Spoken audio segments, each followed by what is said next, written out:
Welcome back, everybody. I'm not stepping out right now. I've been doing the chores, but I got a new jack for that trailer. So we're gonna put that on, and I got an idea to do a 2-speed gearbox. So that's what's happening on Ranching Sodak. Okay, well, it's an Amazon purchase. I don't know, always have mixed feelings about the Amazon stuff. It's the cheapest, and it's the free shipping, and it's here in a day or two. As you can maybe see, there's snow on the ground. 2 days before the big snow was gonna come. I don't know, we got a couple inches. Wind blew like 40, 50 for 20 hours. But we did go around the yard and clean everything up. So we kind of were a little prepared, and I brought this thing up. This jack has been bad. The extendo part, I've always been putting blocks, or this is the second one I've put on. So anyway, we're gonna cut this thing off and weld the new one on there. And then I got an idea for a 2-speed gearbox. Before you guys click off, because this is just a trailer jack video, stick around, because I'm gonna take this lawnmower transmission and I'm gonna mount this lawnmower transmission on the side of that trailer, and then you can hook and drill a drill to here, and see that turns that one. That's the gear reduction. So that's my plan. These trailer gearboxes you see on Facebook or on the internet, where it's a 2-speed gear drive jobber, they're like 300 bucks for this little box of gears. So if this lawnmower transmission works, that's a cheat code that I think we could all maybe pay attention to, because the old lawnmowers, before they went to hydrostatic, all had a little transmission on them. So they're out there for nothing. Anyways, let's get after it. Torch is back at the back of the barn in the snow.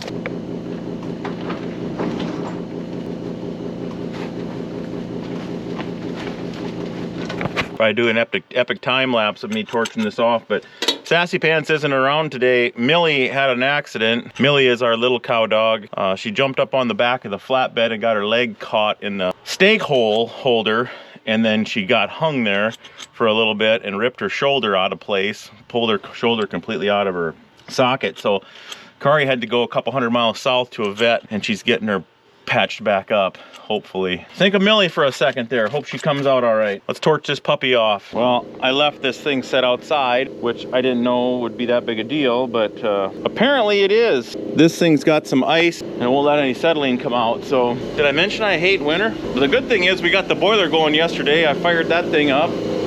So the shop is warm. We'll just have to lay this thing here for a second or two. I think when winter comes and it's cold and you gotta suit up with gloves, and production goes down 70, 80, or 90% down of what you could possibly be productive with a nice sunny day with no gloves on.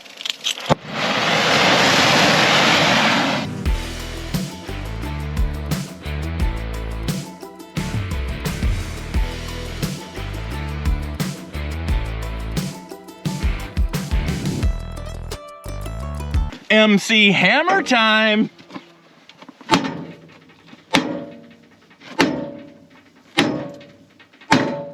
Oh my goodness, Matt.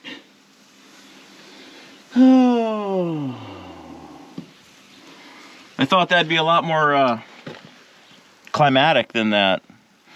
Just to find out that you need to do more torching. Interesting. We got that out, so that's good.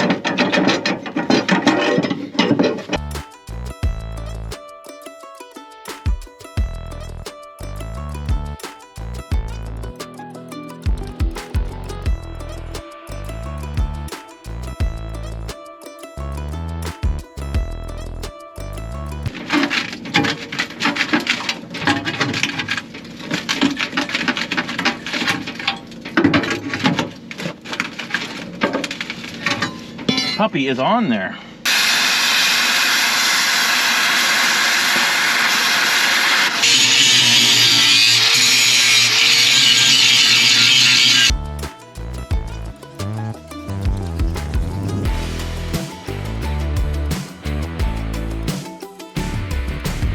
So now all you do is jack this puppy up to the right height.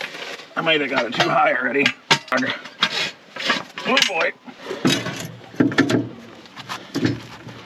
Get her straight and jack it up fine tune it right where you want it, which will be to line this thing up, which is still too high. I'm thinking right in that area. Get her straight with this frame and then I'll just weld her up.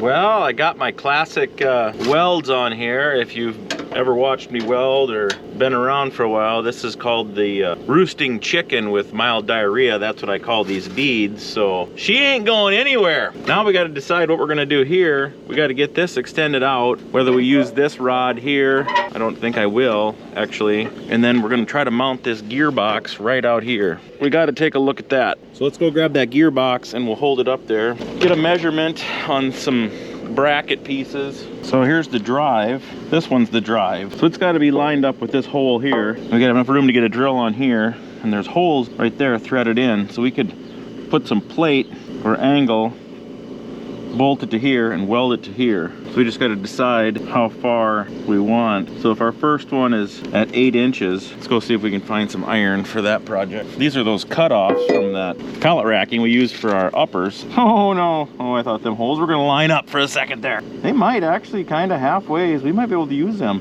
Wouldn't that be lucky? They're not really the right size.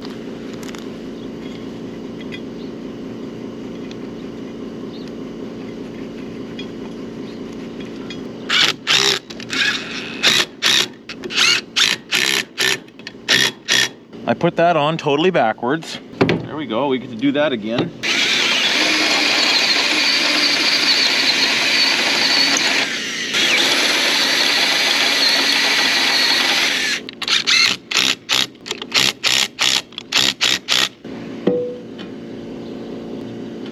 That's gonna be right.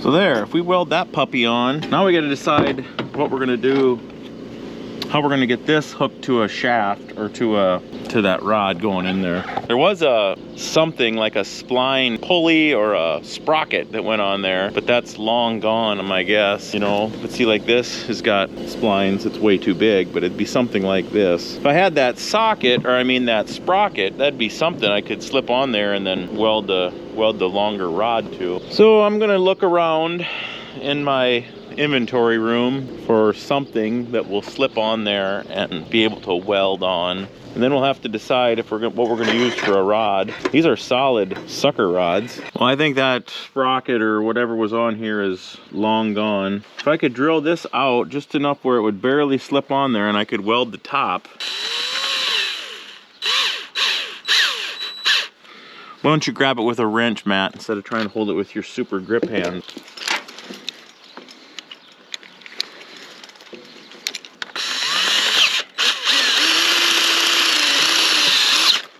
Ow. Tiny bit more and then I think we're gonna get her.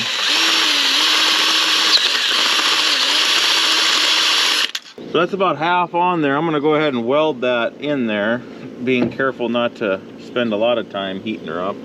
The shaft shouldn't be pewter or weird, but all this casing is like aluminum or something.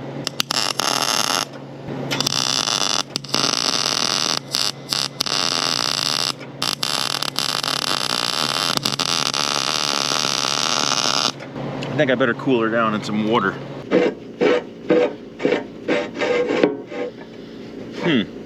Got a little bit of wiggle room there. Heads up.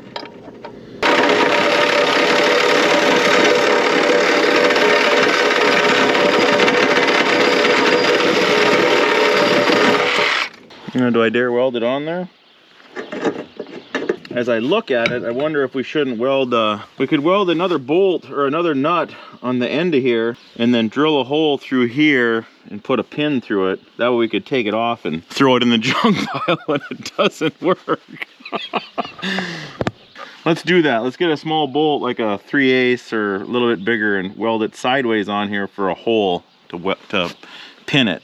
All right, we're back out here after dinner. We're, meaning you and me. Let's go finish up welding on that gearbox and see if it's gonna work. I'd like to get this trailer out of my way because my skid steer is trapped in the shed. I got all this gravel to put in the lot by the barn. Where were we? Well, I think we were, okay, I drilled these holes and that's gonna go in here. Now we need to drill a hole there, I suppose, where this is gonna hook up. Pretty much gonna have to hold it up there and get it all lined up and then go over and measure back to where those holes are. Center of the hole is 2 and 9/16 from there. So that's gonna give that thing a little flexibility, hopefully. I might have to drill them holes out a little bit more.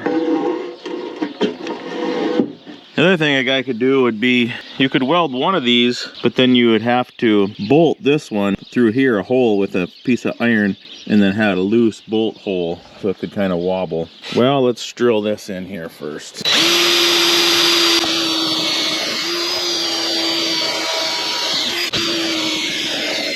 Put this on here for temporary. I like to tack weld that on here and just see if I could just tack weld that top one and just see how bindy it gets.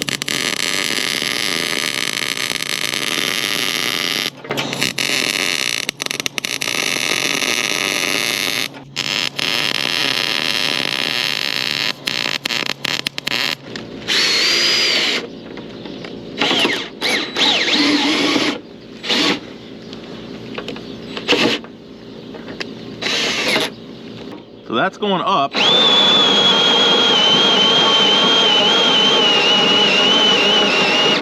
She raised her up like lickety split. I had the drill on high, so that actually worked out good. See if it goes back down.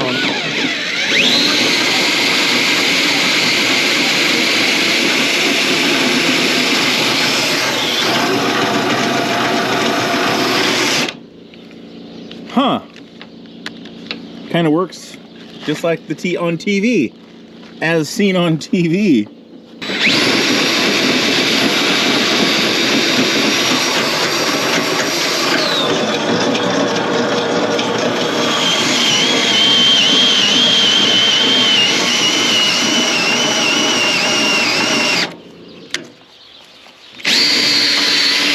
this is low range. The drill's got a lot more power there. I think what we should do is just leave this one. It was wiggling back and forth a little bit here, but we could weld this solid. Which way does it go? Kind of goes in and out, but I think I'm just gonna weld this one up here solid. And I think we'll take this handle off. We could turn it around so the handle's over here. I believe I have it in the lowest, or the lowest range. So I have it in the first gear, so it's spinning this the fastest. Pretty sure about that. All right, let's finish her up here.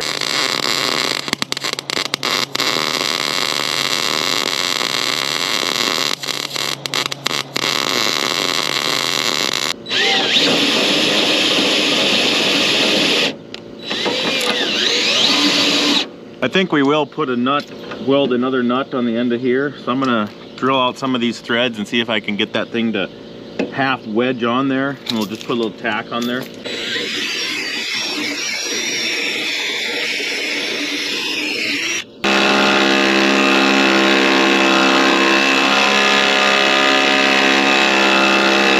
She's on there, but that drill didn't act like it wanted to zip it up and down as fast as the regular drill. Huh. So that works awesome, but these, I thought, he just kind of rattled and didn't make a lot of progress. I'm gonna lower it down and we'll extend the bottom part.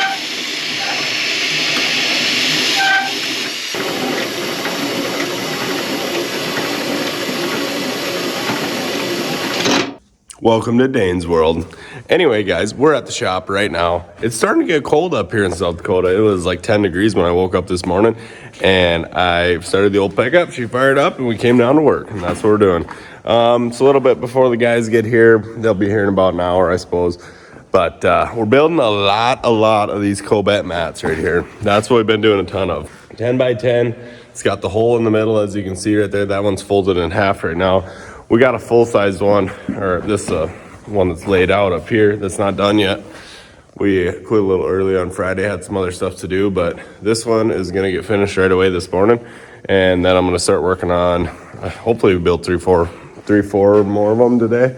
Depends on when they get here and when they get to splicing tires. But exciting news for the DF Cattle Mats business. We're starting to scale up just a little bit. And, well, not necessarily scale up, but just make things a little bit faster for us. If you can see here, we got the dump trailer right up to the door. But that van trailer right next to that dozer, I'm the proud owner of that van trailer. And also the proud owner of about 1,000 tires on the inside of it. So I got a pretty good deal going now with the auto shops that they, with the one, well, two of them, they sort them and fill them for me. And based on what we grabbed out of there so far, we've probably pulled about 150 tires out of there just on Friday last week. And they all look like we can use them. So they did a good job of sorting. Anyhow, I'm going to get after it here and finish up this last Cobet.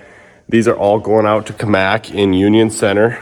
Kamak Ranch Supply, they're awesome store, awesome guys to work with. They deal a lot of product in general, but they also deal a lot of mats for me, which is awesome. So I'm gonna set you guys up maybe here for a little time lapse, and we'll get after this mat and finish her up.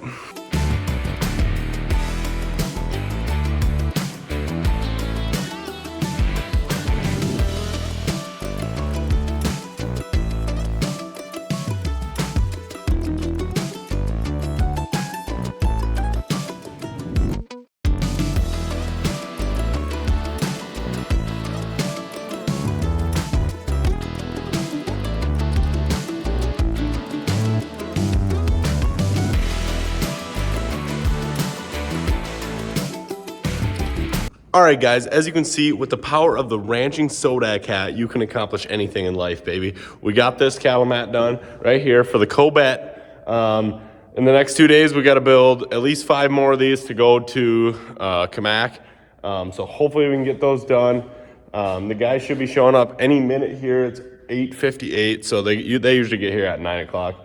When they get here, we'll start cutting tires and splicing, because with these big mats, you have to splice tires. As you can see right here, you splice 2 together and then cut it off at 10 foot. So you can build a 10 by 10 out of it, obviously.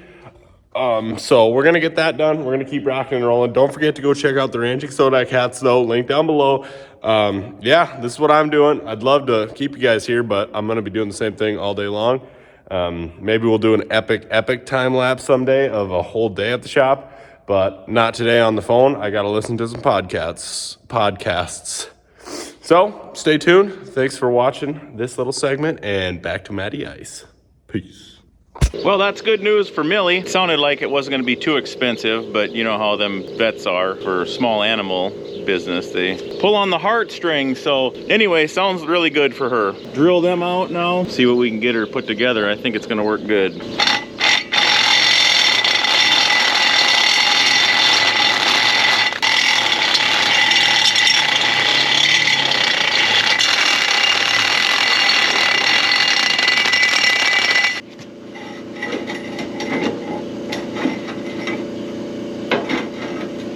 We're nowhere as close to lining up though, if you can believe that. It ain't too bad.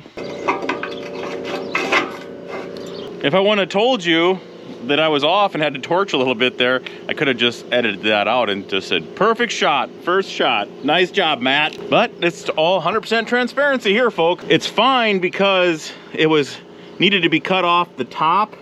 So the bottom hole is a little bit bigger, but the pressure is down. So you want the tops of all of these holes to be touching, and they are. So not that that's how I planned it, it's just we lucked out.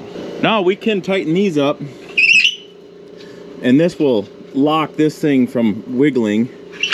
But I really think we need to go mess around with some cows. We need to go and start Jinxie Cat. I need to go open a gate over there. Cows can go into that next pasture, and then we'll go and fill up the wagon, feed these guys some silage, the ones at home. Think old Jinxie's gonna start up? It's like 30.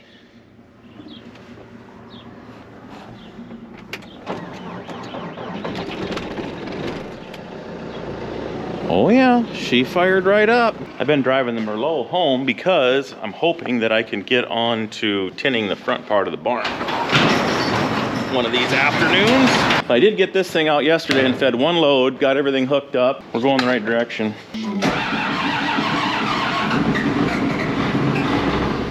Probably should plug the old girl in though. She would like that on a timer. For all you guys with 74 and 78, 76, 10s and zeros, don't let them idle under 1,000.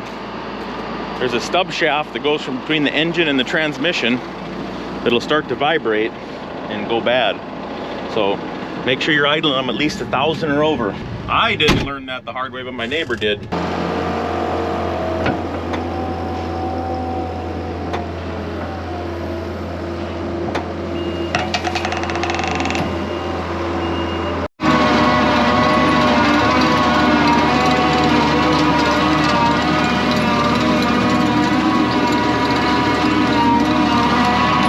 Got a few customers tonight.